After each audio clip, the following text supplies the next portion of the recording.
Hello everybody, Miss Trace here. You should be coloring in your designs and thinking about a color scheme. A color scheme is a plan. So far we've used templates or household objects to place onto paper and trace it, assisting us in drawing with accuracy and precision.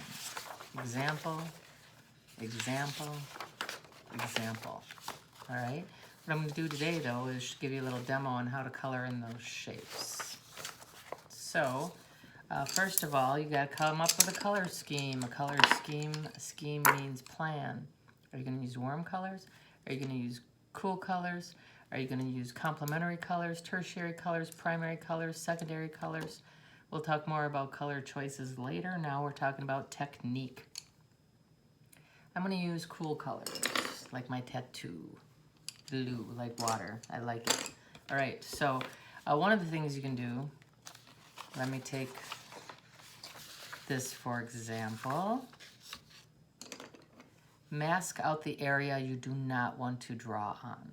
So mask means cover up, like we're doing with our faces in COVID.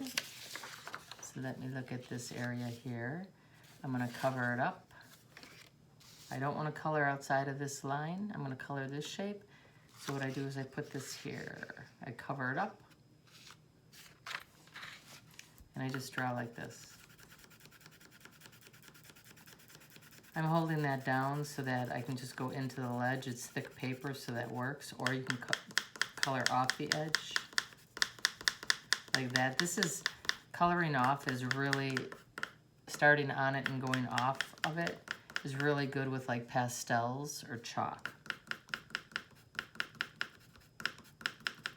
Or you can hold it down and you just color into it. You can use a template piece too, the rectangular piece, hold it down and then just color into it. And the edge of this paper or the edge of the template will keep you from going outside of the line. This is a way to do it quickly.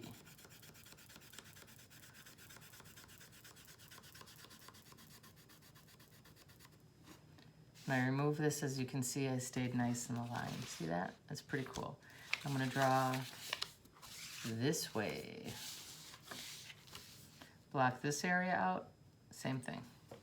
Go off the edge. And again, with pastels, this is really cool. I don't have oil pastels, but if you had an oil pastel here, because I know some of you have them, you can actually push it onto the paper like that. And when you pick it up, it masks a really nice straight line with pastels. So that's something to think about. While we're working with colored pencils, most of you picked up your supplies from school. If you have not, pick them up because you'll get colored pencils. And again, I'm going to color this area, line it up,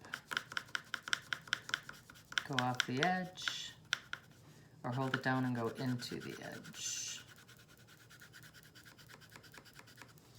Same thing here.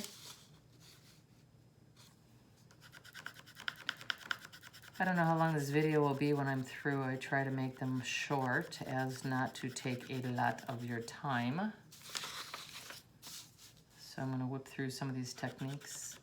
One thing I do want to point out to you, which is actually pretty important,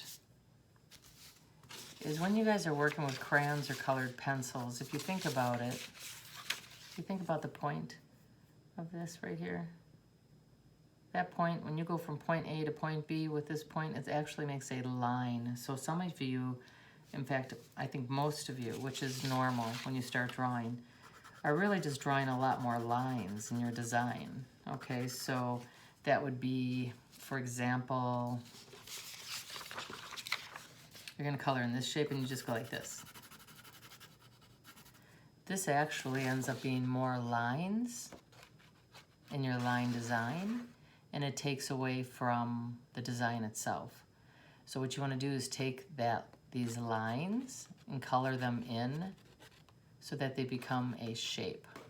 So even this, if I look really carefully, and I'm pretty critical of it, I can see little lines that actually take away from this whole design. What I want it to be is one flat color as if I painted it. And the way you do that with colored pencils is if I'm coloring this way, I want to go over it the other way and fill in all the itty bitty little areas of blue. I'm sorry, of white, where the white paper is coming through. If I can see the white paper, that means I didn't apply the colored pencil correctly. I'll show you a colored pencil drawing from a friend of mine, Andre Colbert, and it's awesome. It's beautiful, and you'd never believe it was done with colored pencils. Because colored pencils are a tool that, drawing tool, you can add color, but it takes layers upon layers. Very rarely do you just put one layer of colored pencil on and think you're done. If you want to get really sophisticated, those who have had me in the past, you can fade your color from blue to green by continuing to go over the colored pencil and have what's called gradation. That's like a fade of color, like purple, blue, green, something like that.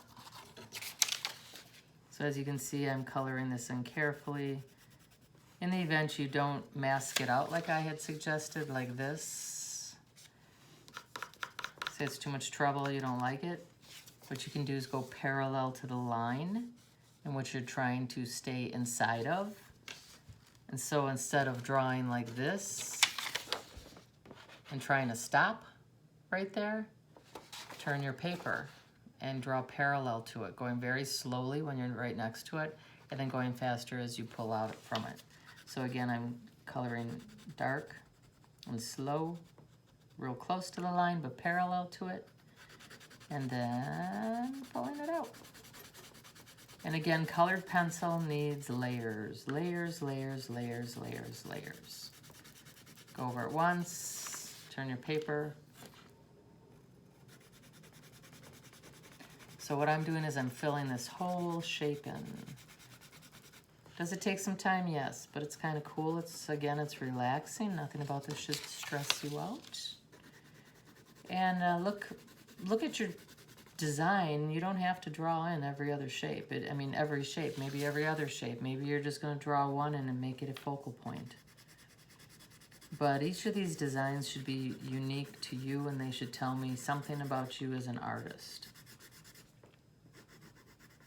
So I've pretty well got this one colored in. It's been seven minutes. That's a long time. So I'm gonna break. We'll continue this with another technique. But as you can see, that shape's drawn pretty well. See, nice and dark. That's what I want from you guys. Not this, I want this. And it takes 7 minutes, actually 8 minutes and 9 seconds. Ciao.